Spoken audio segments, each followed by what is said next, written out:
اللہ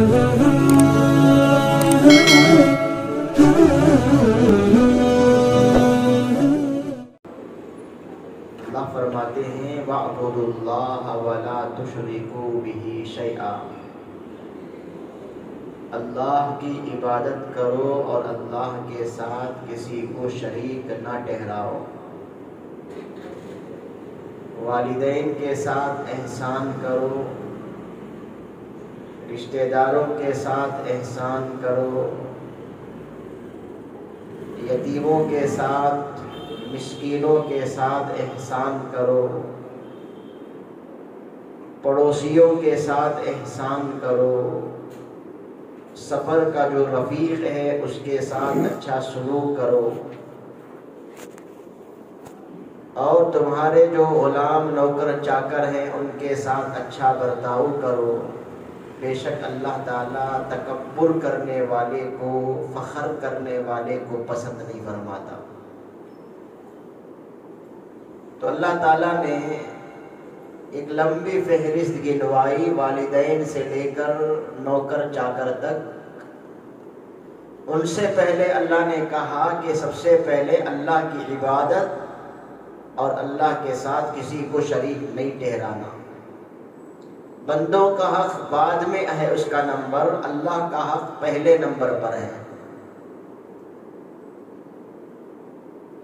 کہیں ایسا نہ ہو کہ بندوں کے حقوق کو ادا کرنے کے چکر میں اللہ کے حق کو تم بھول گئے، ایسا بھی نہیں ہونا چاہیے۔ بندوں کے حق کو ادا کرنا ہے، لیکن بندوں کے حقوق کو ادا کرنے سے پہلے اللہ کے حقوق کو بھی ادا کرنا ہے کہ اللہ کا سب سے بڑا حق اللہ کی بندگی ہے، اسی کی عبادت ہے، اسی کے لیے نماز ہے، اسی کا سجدہ ہے۔ اس کا سب سے بڑا حق اس کے ساتھ کسی کو شریک نہیں ٹھہرانا ہے، اس کی ذات میں، صفات میں اللہ کے ساتھ کسی کو ساجی نہیں بنانا ہے، شریک نہیں ٹھہرانا ہے۔ توحید پرست بن کے رہو، مشرک نہ بنو۔ کیونکہ تمہارے جو والدین ہیں یا تمہارے جو رشتہ دار ہیں، اگرچہ کہ ان کے احسانات تم پر ہوں گے، لیکن ان سب میں بھی سب سے زیادہ احسان کرنے والا وہ اللہ ہے۔ دیکھا جائے تو سب لوگ جو احسان کرتے ہیں وہ اللہ کے احسان کی وجہ سے ہے۔ اللہ نے تمہیں دنیا میں بھیجا تبھی تو تمہارے ماں باپ تمہیں ملے، اللہ نے تمہیں دنیا میں بھیجا تو تبھی تو تمہارے رشتہ دار تمہیں ملے، اللہ نے تمہیں دنیا میں پیدا کیا تبھی تو اللہ نے تمہیں دنیا ملی ہے، دنیا کا مال ملا، دولت ملی ہے، جو کچھ ملا ہے وہ اللہ کے احسان کرنے کی وجہ سے ہے۔ اس لیے سب سے پہلے نمبر پر اللہ کا حق ہے، اللہ کا حق بجا لاؤ۔ دوسرے نمبر پر فرمایا وَبِالْوَالِدَيْنِ احسانا، والدین کے ساتھ احسان کا معاملہ کرو۔ عجیب بات ہے کہ قرآن مجید میں کئی جگہ ایسی ہے جہاں اللہ نے اپنے حق کے ساتھ ماں باپ کے حق کو جوڑ کر بیان کیا۔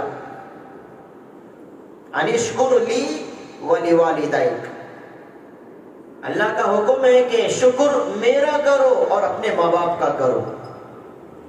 اپنے شکر کے ساتھ اللہ نے ماں باپ کے شکر کو جوڑا۔ وَقَضَىٰ رَبُّكَ أَلَّا تَعْبُدُوا إِلَّا إِيَّاهُ وَبِالْوَالِدَيْنِ إِحْسَانًا، اللہ نے فیصلہ کر دیا کہ اللہ کے علاوہ کسی کی عبادت نہیں ہوگی۔ وَبِالْوَالِدَيْنِ إِحْسَانًا، اور اللہ نے فیصلہ کر دیا ماں باپ کے ساتھ اچھا سلوک کرنے کا۔ اپنی بندگی کے ساتھ ماں باپ کے ساتھ اچھا سلوک کرنے کو اللہ نے جوڑ جوڑ کر بیان فرمایا، کیونکہ پیدا اللہ کیا، ذریعہ ماں باپ بنے۔ یہ جسم کو اللہ نے بنایا، لیکن دنیا میں آنے کا ذریعہ ماں باپ بن جاتے ہیں۔ اس لیے ماں باپ کا مقام اتنا اونچا ہے، ماں باپ کا مقام اتنا بڑا ہے۔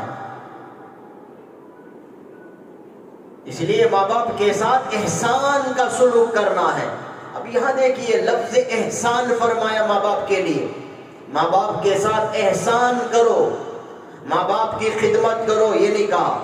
ماں باپ کو کچھ جیب خرچ دے دو، یہ نہیں کہا، بلکہ لفظ احسان فرمایا۔ مفسرین فرماتے ہیں لفظ احسان اللہ تعالیٰ کے کر ساری خدمت کو اللہ تعالیٰ نے بیان کر دیا۔ انہیں پیسہ دینا ہے، ان کی جسمانی خدمت کرنا ہے، انہیں خوش کرنا ہے، انہیں خوش رکھنا ہے، ان کے سامنے زبان درازی نہیں کرنا ہے، سارا جملہ لفظ احسان کے اندر آ گیا۔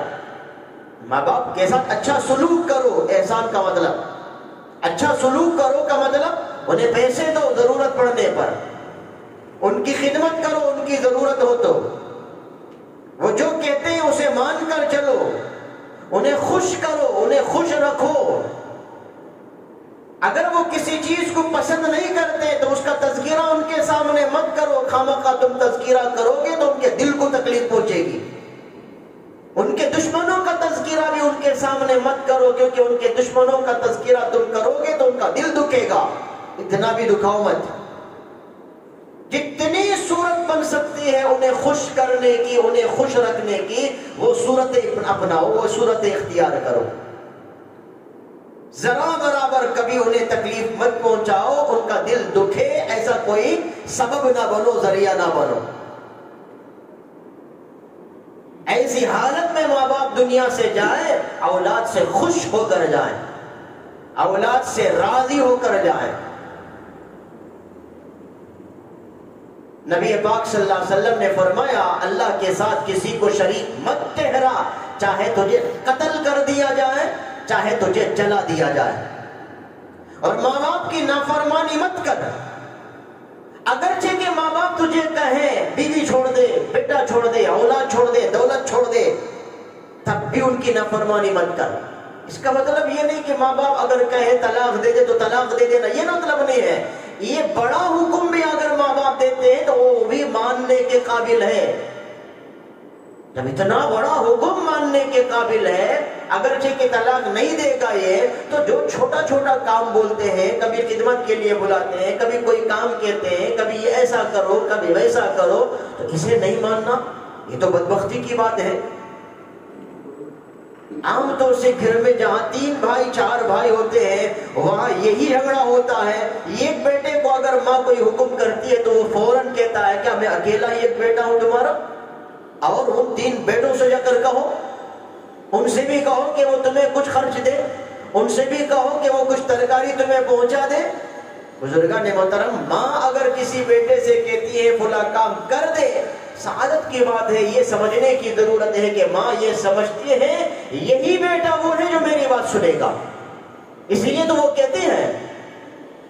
اگر یہ بھی نہیں سنے گا تو پھر نہیں کہتی تھی، کہتی ہے کا مطلب یہ سننے والا بیٹا ہے، یہ فرما بردار بیٹا ہے، یہ میری بات ماننے والا بیٹا ہے، اس کا یہ مطلب ہے۔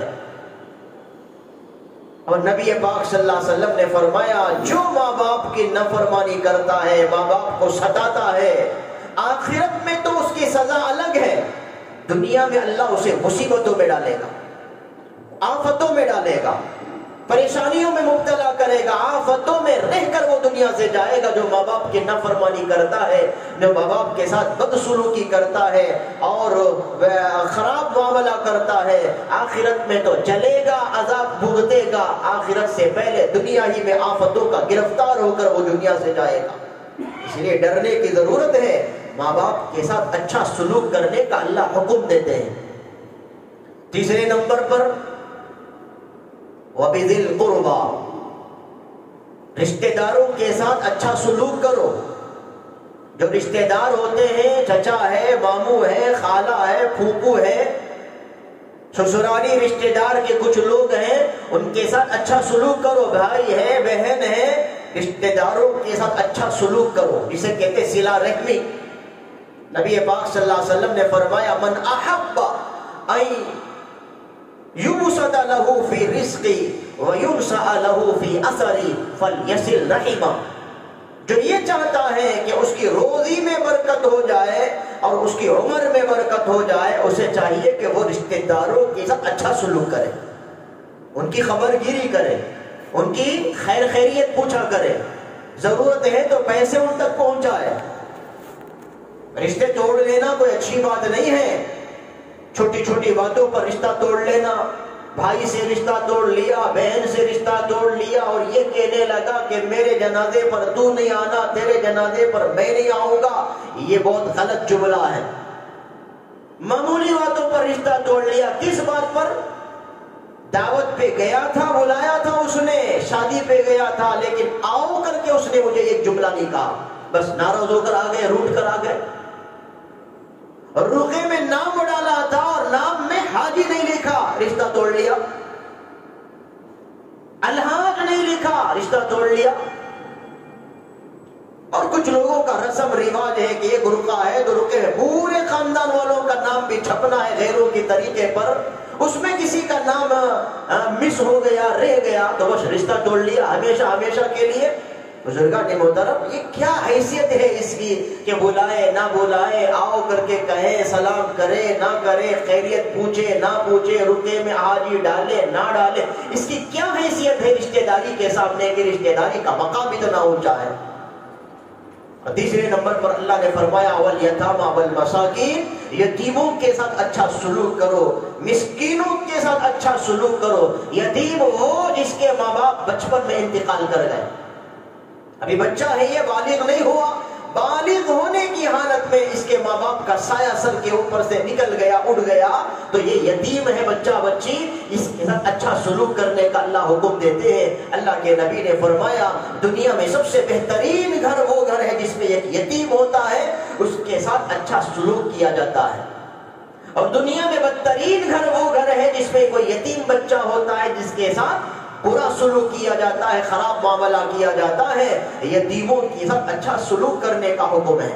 والمساکین، مسکینوں کے ساتھ اچھا سلوک کرو۔ مسکین جس کے پاس پیسہ نہیں، دولت نہیں، مال نہیں، آپ کے پاس وہ اپنی حاجت لے کر آتا ہے، ضرورت لے کر آتا ہے، اللہ کے نام پر خیرات مانگتا ہے، اگر ہو تو دے دو، نہیں ہے کوئی اچھا بول بول کر بھیجو، بھئی کل آ جانا، دوبارہ آ جانا، چلر آج چھٹا نہیں ہے میرے پاس میں کہاں دے سکتا ہوں، اس طرح سے ایکسکیوز کر کے بھیجو، معذرت کر کے بھیجو، چھڑکنا انہیں، بھئی ہڈے کٹے ہو جاؤ، جا کے کماؤ۔ بزرگان محترم، ہڈا کٹا ہے اس کے لیے بھیک مانگنا جائز نہیں ہے، لیکن یہ کہاں جائز ہے کہ ہم یہ کہہ دیں کہ آپ ہڈے کٹے ہیں جا کے کماؤ، ایسا چھڑکنا بھی جائز نہیں ہے، اس کا بھیک مانگنا بھی جائز نہیں، لیکن چھڑکنا بھی جائز نہیں ہے۔ تو وہ ایک ناجائز کام کرتا ہے تو ہم دوبارہ ناجائز کام کیوں کریں گے جھڑک کر کے؟ اس لیے اگر کوئی مانگنے آتا ہے تو دے کر بھیجو، یہ سوچ کر دے کر بھیجو کہ اس کی جگہ میں نہیں ہوں، اے اللہ تیرا شکر ہے تو نے مجھے دینے والا بنایا، لینے والا نہیں بنایا۔ کوئی عورت آئی مانگنے کے لیے، پیسہ ہے تو دے دو، یہ سوچ کر دے دو کہ اس کی جگہ میں میری ماں نہیں ہے، اس کی جگہ میں میری بیوی نہیں ہے، اس کی جگہ میں میری بیٹی نہیں ہے، بہن نہیں ہے، یہ سوچ کر غریب بیوہ عورت کو دے دو، مسکین کے ساتھ اچھا سلوک کرو۔ اور فرمایا والجار ذی القربى والجار الجنب والصاحب بالجنب، یہ تین جملہ اللہ نے کہا جس کا معنی قریب قریب کے پڑوس کے آتا ہے، لیکن ذرا فرق کے ساتھ والجار ذی القربى، اس کا مطلب وہ پڑوس جس کا گھر بالکل لگ کر ہے گھر سے، والجار الجنب وہ پڑوس جس کا گھر کچھ دور پر ہے، قریب کا پڑوس، دور کا پڑوس، دونوں کے ساتھ اچھا سلوک کرو۔ یا مطلب اس کا بعض مفسرین نے فرمایا والجار ذی القربى کا مطلب مسلمان پڑوس، والجار الجنب نان مسلم پڑوس، ان دونوں کے ساتھ اچھا سلوک کرو، کیونکہ وہ پڑوس ہے تمہارا، چاہے نان مسلم ہے، غیر مسلم ہے، لیکن تمہارا پڑوس ہے، اس کے ساتھ اچھا سلوک کرو، کبھی کبھی خیر خیریت پوچھ لیا کرو۔ اور بعض مفسرین نے فرمایا والجار ذی القربى کا مطلب وہ پڑوس جو تمہارا رشتہ دار ہے، اور والجار الجنب کا مطلب وہ پڑوس جو تمہارا رشتہ دار نہیں ہے، ایک ہے گھر کے بالکل لگ کر، وہ لگ کر جس کا گھر ہے وہ مسلم ہے تو والجار ذی القربى، اگر جس کا گھر لگ کر ہے وہ نان مسلم ہے تو والجار الجنب، اگر وہ مسلمان ہے، اچھا وہ رشتہ دار ہے تو والجار ذی القربى، اگر وہ رشتہ دار نہیں ہے تو والجار الجنب۔ اسی لیے اللہ کے نبی نے فرمایا پڑوس 3 قسم کے ہوتے ہیں، کسی کا 1 حق، کسی کا 2 حق، کسی کا 3 حق ہے۔ اگر پڑوس نان مسلم ہے تو اس کا 1 حق ہے، صرف وہ پڑوسی ہے۔ اگر وہ پڑوس رشتہ دار ہے تو اس کا 2 حق ہے کہ وہ پڑوس بھی ہے، رشتہ دار بھی ہے۔